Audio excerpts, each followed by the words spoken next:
তো hello everyone, Rajbanshi AP চ্যানেলে আপনাদের প্রত্যেককে আবার একবার স্বাগতম। তো আপনারা কেমন আছেন? আশা করছি সবাই ভালো আছেন। তো শীতের বিকেলে আমি রেডি হয়ে গেছি। তো আমি যাব এখানে, এই যে আমি রেডি হয়ে গেছি। আর এদিকে আমি ব্যাগপত্র নিয়ে দাঁড়িয়ে রয়েছি রাস্তায়। আর এটা ওই যে আমাদের বাড়ির পিছন দিকে। আর এই যে আমার ব্যাগপত্র নিয়ে রেডি হয়ে গেছি, বিয়ে বাড়ি যাবো। এখানে আমি প্রায় পৌঁছে গেছি। ওদের বাড়ি একটু যেতে হয় রাস্তার সিসি রোড দিয়ে। আর এখানে প্রায় পৌঁছে গেছি বিয়ে বাড়ি। তো আর পিছন দিক থেকে আমাকে এত মোটো লাগছিলো, বলার মতো কোনো ভাষা নেই। মানে খুবই মোটো লাগছিলো। আর এমনিতেই শীত, অনেক কিছু পরেছি, সোয়েটার পরেছি তার মধ্যে। এই হচ্ছে বিয়েবাড়ির ডেকোরেশন।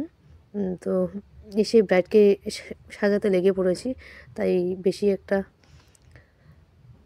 ক্যামেরা করতে পারিনি। একদম ফাইনাল লুক আমি নিয়ে এসেছি এখানে। আর এদিকে বিয়েবাড়ির ডেকোরেশনটা, এখানে একটা কাকিমা বসে রয়েছে, দাঁড়িয়ে রয়েছে। আর এদিকে একটা মাসি বসে রয়েছে। আর ফাইনালি আমি সাজা কমপ্লিট হয়ে গেছে। তখন সেরকম লোকজন আসেনি, সন্ধ্যার টাইমটা ছিল সন্ধ্যা। আর এদিকে আমার ব্রাইড বসে রয়েছে।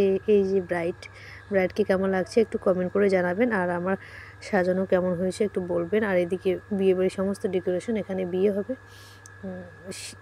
সময়টা যেহেতু সন্ধে ছিল, তাই বেশি লোকজন আসেনি। টাটা, সবাই ভালো থাকবেন।